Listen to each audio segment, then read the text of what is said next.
So let me just hand this over to Dr. Kaston Anderson-Carpenter, and he will take it from here and talk to us about where this Ancestral Institute goes. And when we're done with Dr.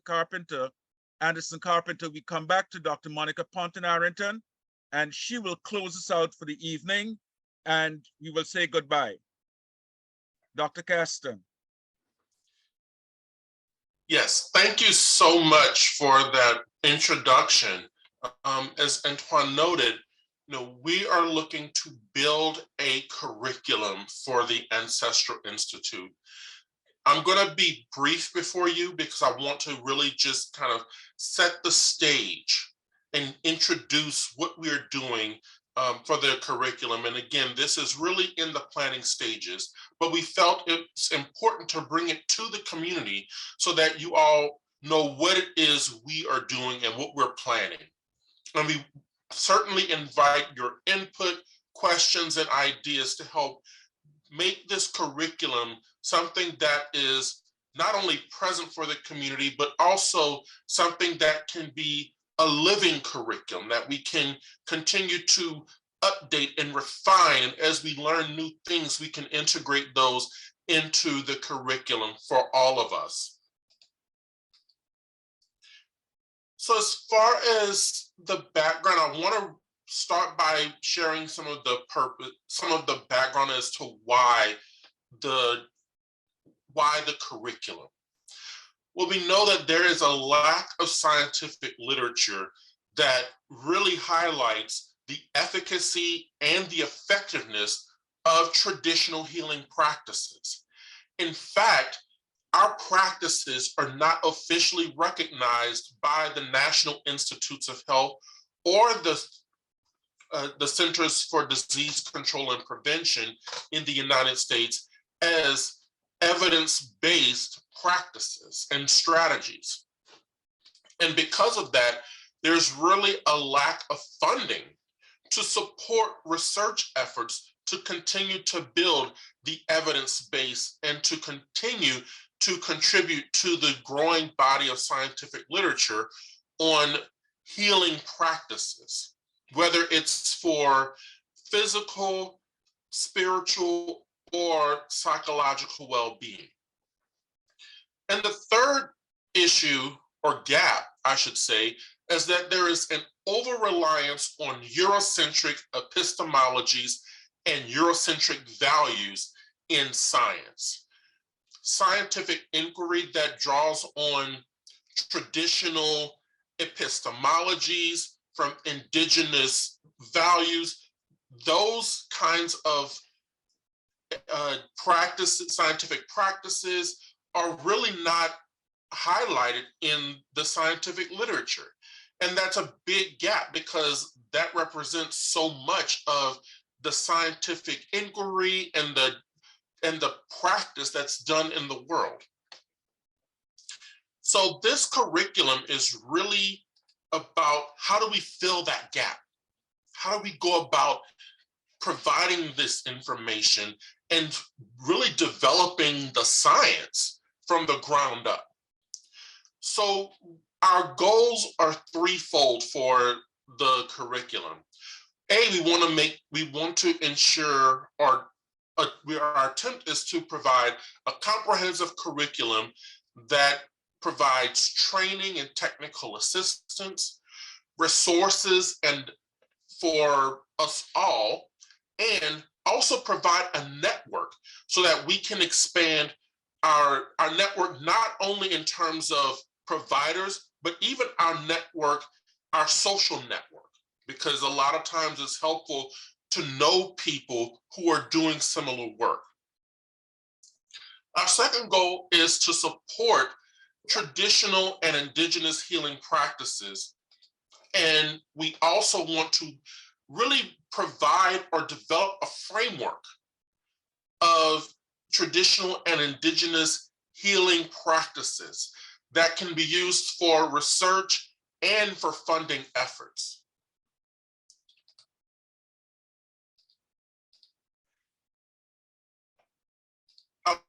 I'll have this image on the screen because I want to show you all kind of where the curriculum development fits into with the broader Ancestral Institute. So the curriculum by itself is not the Ancestral Institute. It's an integral part of it, however. So the curriculum development and advocacy go hand in hand. Our hope and our goal is that through the curriculum development, as we have, as we build up the curriculum, we could use those elements to support advocacy efforts for our practices. And the curriculum will then support research and funding, support practices, and operations and administration, just as the advocacy piece of the Ancestral Institute will. So it's kind of in this pyramid, and I know there are a lot of arrows going all over the place, but this is really to demonstrate the integral nature of all these parts and how we need all of these pieces so that the Ancestral Institute can blossom and flourish. And the curriculum is a key part of that. So what are some potential curriculum training modalities? I'm going to show you some. This is not an exhaustive list. I do want to make that clear. These are just examples of what we plan to do. And of course, we can add many, many, many more modalities and opportunities and exemplars. So for toolkits, examples can include, how do we provide culturally responsive community engagement, not only to our own communities, but to others. We want to provide continuing education credit opportunities. Many of us have licenses and certifications that require continuing education opportunities. And we want to provide that. The training modalities, we do plan to have them culturally and ethnically specific, and because that does play into ensuring that our continuing education units, our trainings are culturally responsive. We also can develop templates and intervention packages, and these templates can really help with developing various interventions, especially when we're talking about developing these interventions to put into grant applications for funding. So we don't have to do everything from scratch. We kind of have a starting point for developing interventions, and these templates can help with that. They could be templates for, writing grant applications. Various funding agencies have specific formatting requirements and pieces that they want and elements they want in the grant application. So these templates can also be geared toward that. We're also thinking of developing a compendium of healing practices that contain brief descriptions of the practice and also some of the core components. Now, we do understand that we do have practices that are closed, and we don't want to include any closed practices because they are closed for a reason. But for those that can be shared, we do want to ensure that we can all benefit from that. We also thinking about including workshops around how do we disseminate the work that we're doing, whether it's through scientific avenues such as research papers, conferences, presentations in that manner, or if it's through non-formal avenues. Sometimes people want to see, they want to see demonstrations. They may want to see maybe infographics, something like short that they can receive that summarizes some of the accomplishments that we have. Workshops on how do we seek funding? How do we obtain funding? How do we write a winning grant application? We can also include lecture series such as TED Talks, video demonstrations, or even recorded panel discussions.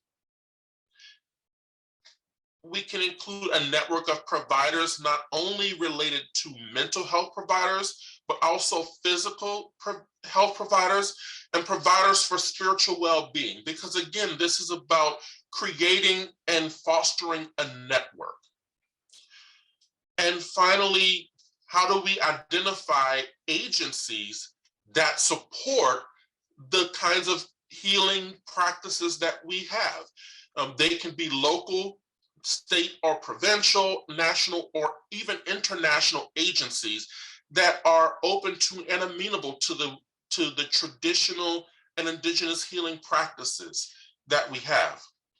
So of course, this is short and this is kind of an overview, but to really recap, our goal for the Ancestral Institute is really to promote ancestral healing practices as evidence-based interventions for holistic health and well-being. That's really our goal. And of course, we could do this through multiple modalities such as toolkits, establishing provider networks, having a database of supporting agencies, and of course, providing workshops, training and technical assistance, and lecture series. So with that, I will stop, and I would like to have this opportunity for us to share any questions, insights, ideas we may have.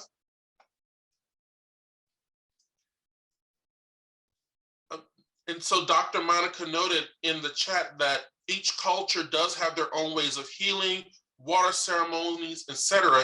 And so we need to be aware of those differences. And within the curriculum, explaining those differences is going to be integral, not just with ceremonies and how they're done, but a key part of the curriculum is to really explain the significance of a lot of the healings and explaining how they should be done, and also some of the differences in how they might relate to other cultures and communities. That's key, because one thing we want to ensure is that we honor the cultures and the communities that we're drawing these healing practices from. I definitely love to hear this, because as a Latina PhD psychologist, and I also write grants, it is so difficult to convince funders about the value of using these holistic approaches rather than their Western evidence-based models that are usually not useful. So, and definitely we need the money, so we need the funding and learn how to go after those supports that we need to be able to do this, to do this work.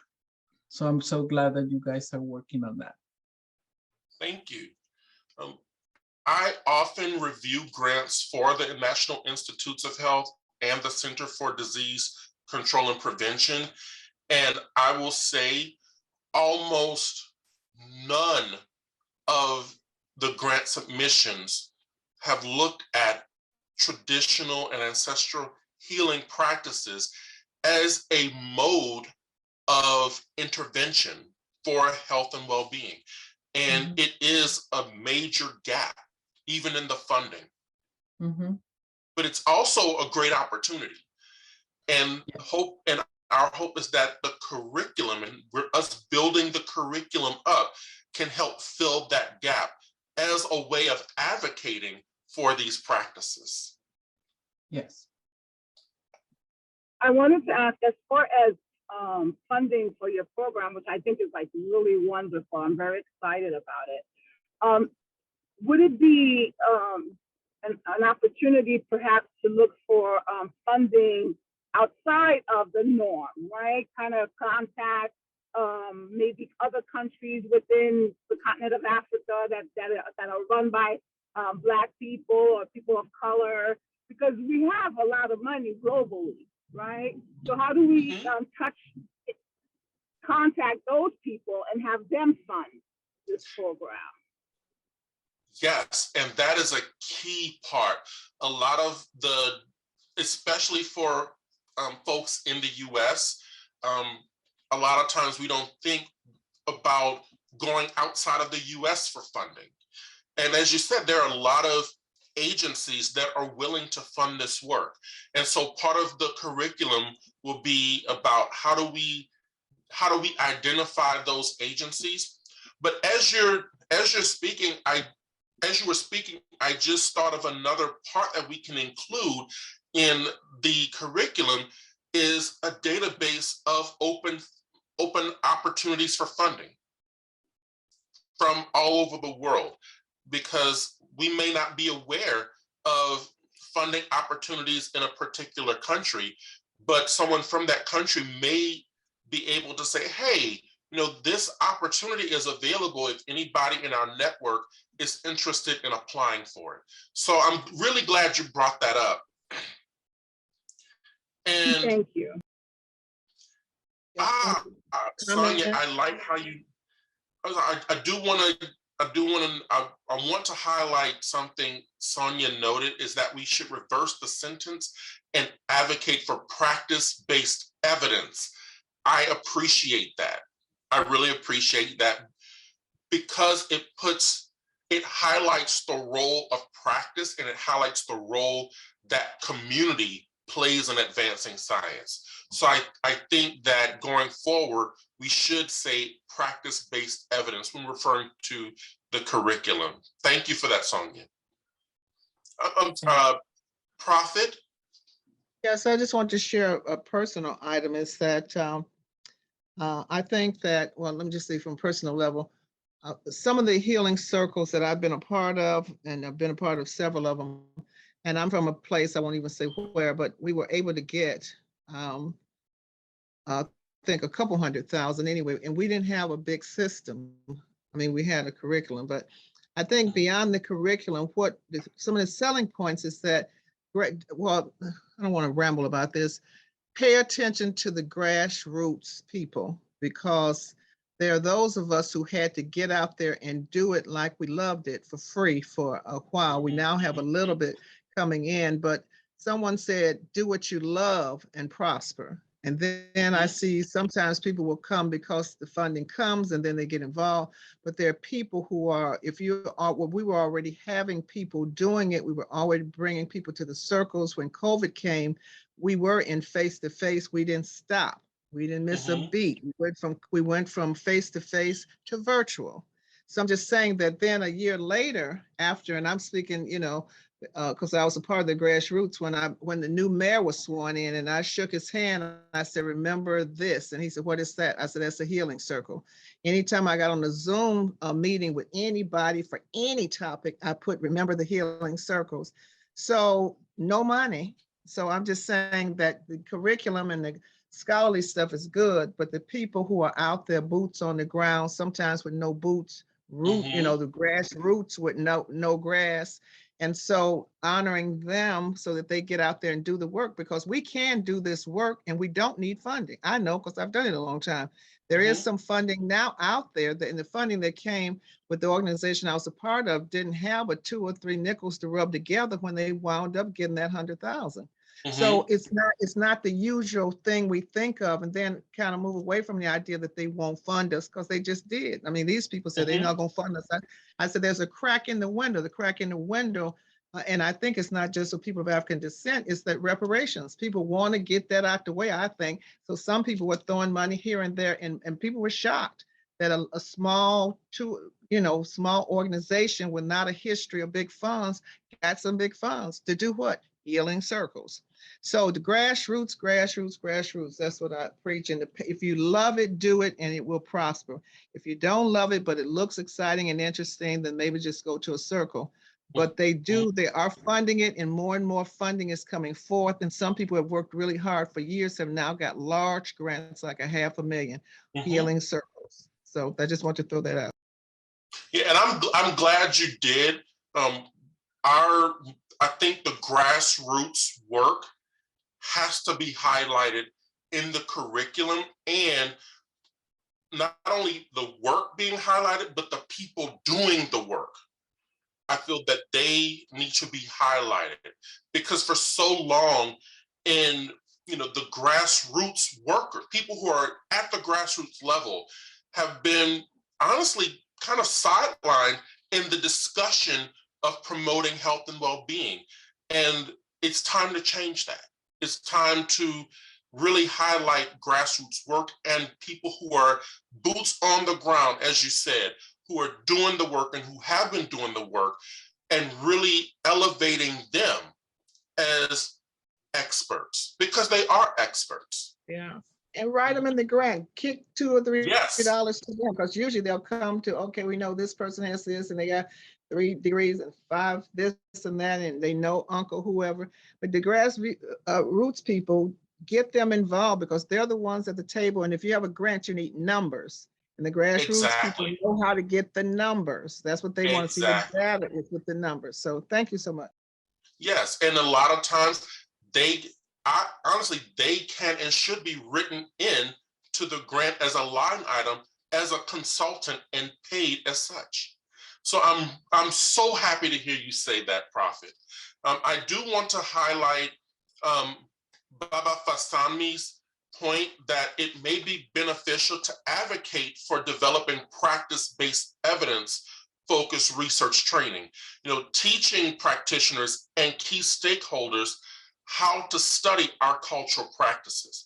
I think that is vital, Baba, especially in research training programs. And I'm thinking like graduate programs where the focus is on training folks how to do research. This is a piece that's missing.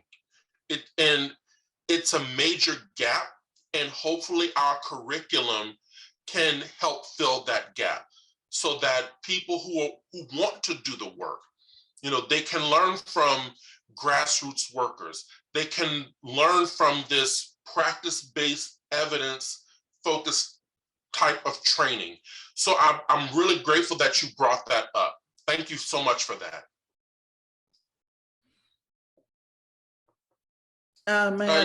May I add to what Prophet had said about the grassroots? And that also plays into the fact it's the grassroots people who search and research the shareholders of different corporations. And they start at the bottom to find out who the shareholders are of these large, massive corporations, where you think just this is owned by this little community or this little part. You find out, just like with Duke Energy, you find out that it trickles up to a bigger corporation that is massive.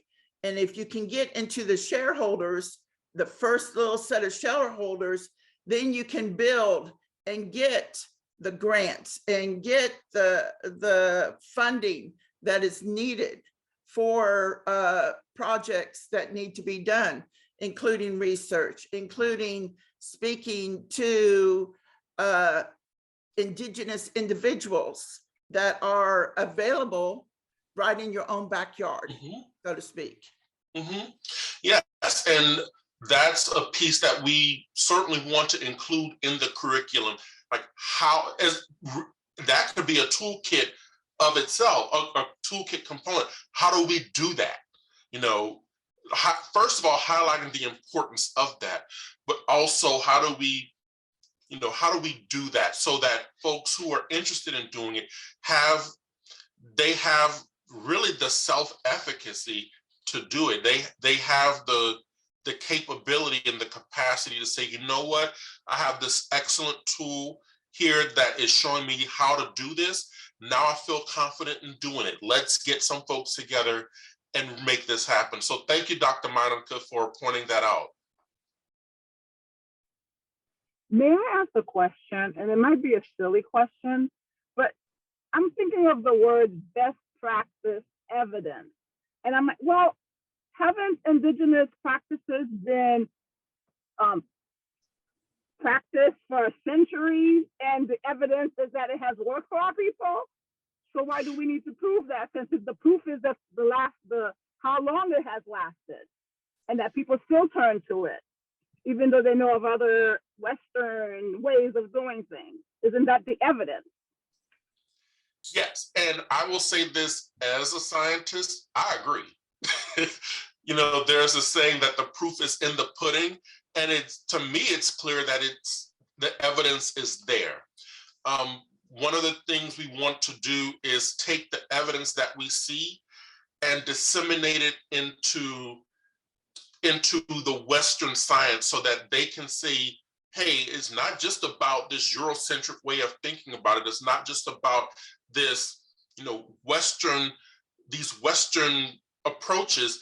We have these indigenous approaches with centuries of evidence. Why don't these approaches get the same amount of consideration and are elevated to the level that these Western approaches are? So that's one of the broader goals of the curriculum, is not to say that these approaches don't have evidence, because we know they do, but really, how do we disseminate that evidence to different audiences? Can I say really quick that you can answer your own question when you say, why don't they raise to the level of evidence? That's a question that you already know the answer to. They have no reason to let that happen. They have no reason to let that happen. So it's how do we work it like it's already evidence-based and don't ask for permission? That's what I would say, because they have no reason to ever let go of power and resources. However, some have, but they typically in this arena don't call it evidence anyway, at least in circles that, they call it, what is it, evidence informed. There's a certain word, because the Western people, they know that. I have books that were written in the 1800s by them, and they admit all the knowledge that came out of Africa, but they still don't have any reason to give it to us. So we know the answer to that. So how do we get around that? And I'm advertising the permanent forum for people of African descent, which from United Nations says that we're owed reparations. And therefore there's some stuff that just ought to be done anyway. They need to do repair around our psychology, our bodies, and all of that. So we put it in an arena where we can take it to an international court or something, but they have no reason to let go of power and privilege. And Prophet, that reminds me of the saying, if they won't make space at the table for us, we need to create our own table. And we ought to have one already, I say, but I agree. So Agree. the challenge with that, not challenge, that I agree 100% about making our own table. But then the work doesn't become about creating curriculum to prove to institutions or pre-existing gatekeepers. It really becomes about, how do we educate the community to know that these alternatives exist? Yes. And how do we fund in a sustainable way the access to these alternatives in a way that isn't dependent upon large dollars? Yes. That's yes. it. Agreed. Because the big audience is us. Are the people that we serve. That's our main audience. Everything else is really secondary. This is almost like a for us, by us, that we're creating for our communities, and then using this. I'm sorry. Oh, okay, and using our collective knowledge to say, okay, we have this collective knowledge. Now let's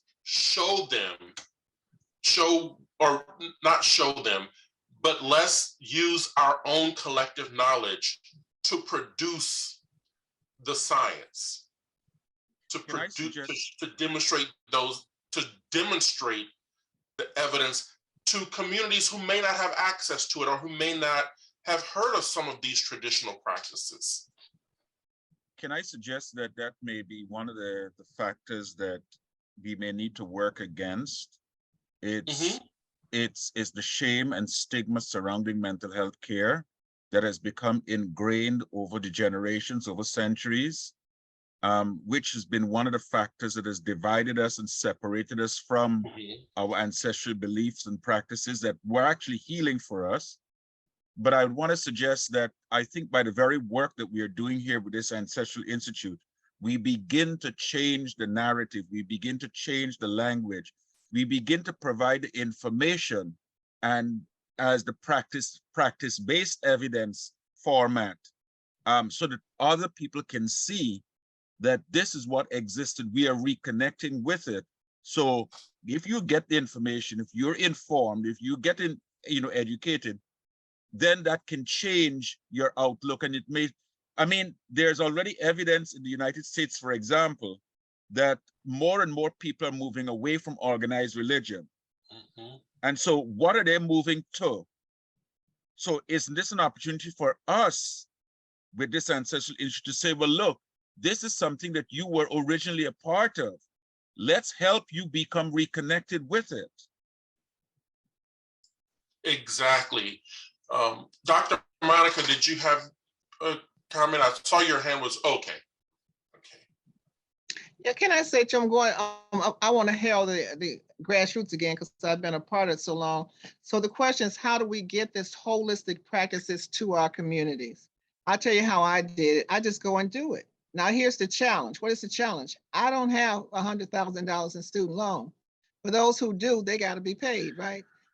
And I don't. Of course, I was homeless for 6 years. So there's a price to pay. They said for freedom, it ain't free. And so the thing is that what I suggest sometimes with scholars and stuff is, have your clients, have the places you get paid, and then give a certain amount to the community, because some of it, we don't have to worry about a lot of funding. We just do it. I just learned, those of you who are in New York, I just learned how to do that acute detox that the Black Panthers and the Young Lords did. They took over a hospital and now they got their own place in the Bronx and stuff where they're doing healing work. And they're not doing it, but they're doing it. They don't get a bunch of money. So the problem becomes now, as we get in higher positions, we want the money. Of course, we want to be paid, but there's going to be some stuff. If we really want in the community, we got to just go do it. And if you need a loaf of bread, I need to get at you the loaf of bread. If you need a chicken, I need to help you with the chicken. But in terms of if we don't have money, we do not have to stop. There's too many of us who are in our 70s now who have been doing this, and we sitting up here, and I was homeless for 6 years, but I was still giving. So we can do it. But those of you who have big student loans, we just do what we can to help you because we understand. I paid mine off a while ago. So that's the big issue. The issue is not that we got to have a lot of funding. If you can lay on hands and do healing, if you can speak a word of prayer or chant or something to help somebody, that is free. If you can give somebody a hug, there's somebody named Amma that was in India, and she's rich now, but all she does is give people hugs. That's what she does. And people travel from around the world for it. So the real issue is that we've gotten into situations where we have stuff we have to pay off. Otherwise, our car gonna be gone, our house gonna be gone. And how do we do that and still help the people? But I think we can work together. And then I'm mute after this. Our economy is in a problem anyway. And even if we're not trying to help our people, we better figure out how to survive when this whole thing, house of cards, goes down. How can each one help one?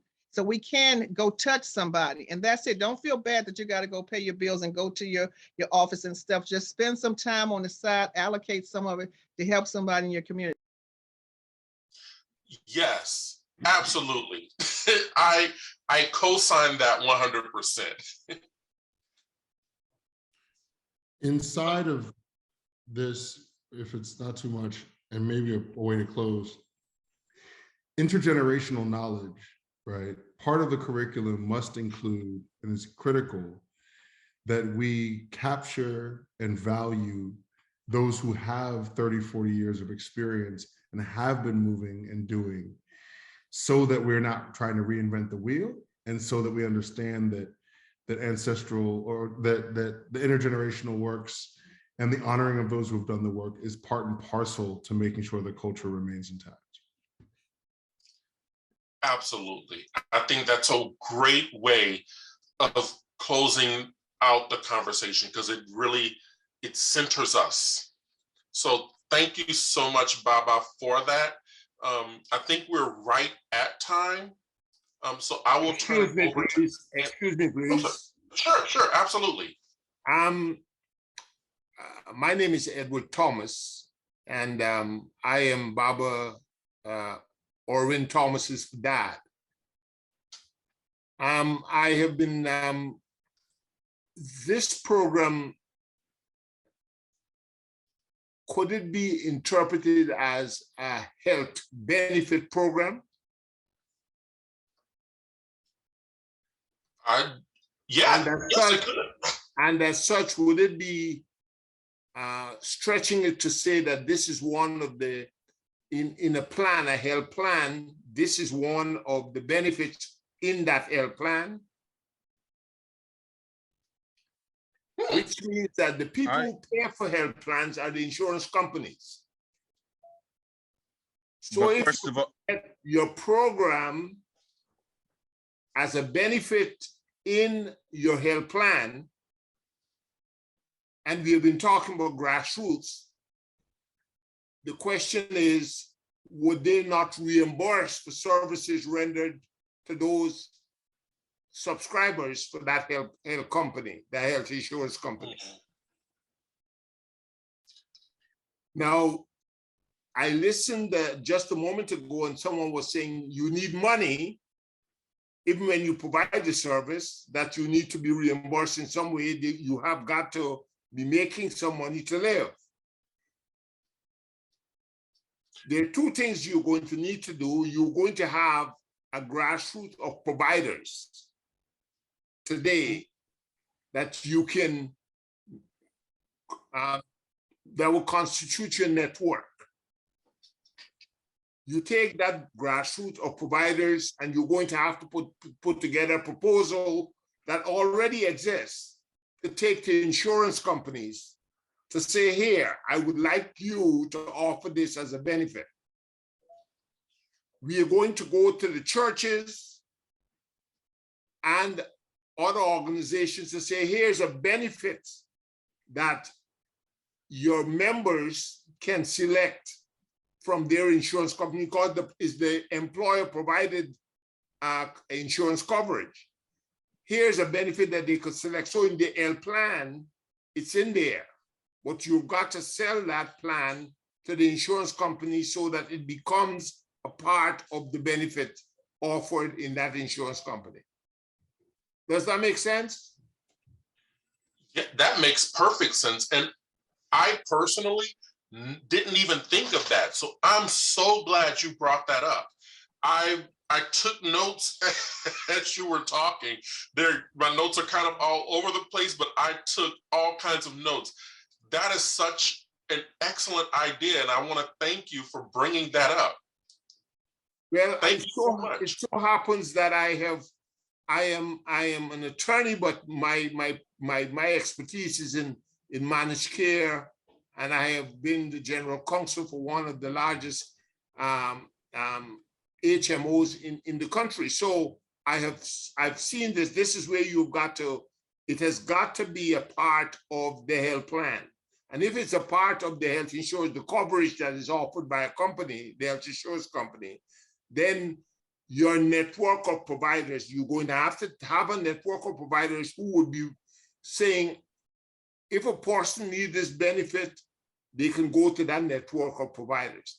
Now, where those providers get the knowledge from would come from somewhere where you're putting together the curriculum. You want to say, there it is, and you can go there and get your stuff. But you're going to have to, what they call credential those providers. Mm-hmm. So that when you go to the insurance companies, they know, because let me say this to you, you go to an insurance company, the insurance company put it in their plan, a person go to one of your providers and they don't do something right, the insurance company is liable. Mm-hmm. So they want to make sure that they have an organization they can talk to straighten out things and make things right. And you do it starting with, let's say for New York, you start in Brooklyn and you expand out to the other boroughs to get it done. And then you go into Philadelphia and do the same thing. And it's all about having lectures and things like that.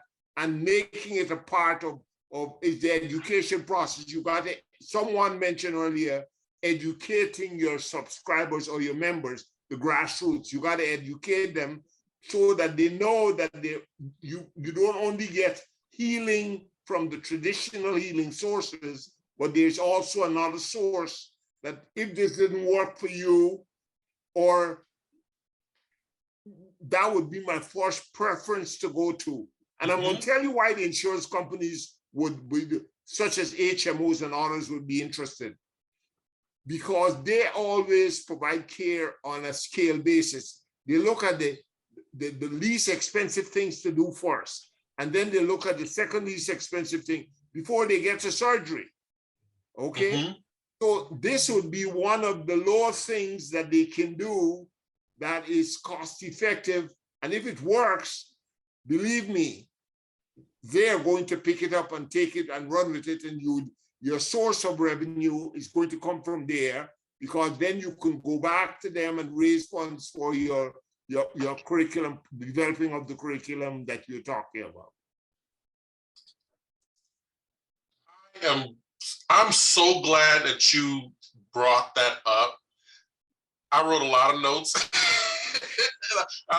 You may have seen me like nodding and smiling a lot, because these are what you described are some of the long-term goals that we have for the curriculum. And I'm going to say this, you have just spoken that to life. I'm gonna say that you have breathed life into that goal. So I want to thank you so much for that. Right now, I'm going to turn it back over to Antoine.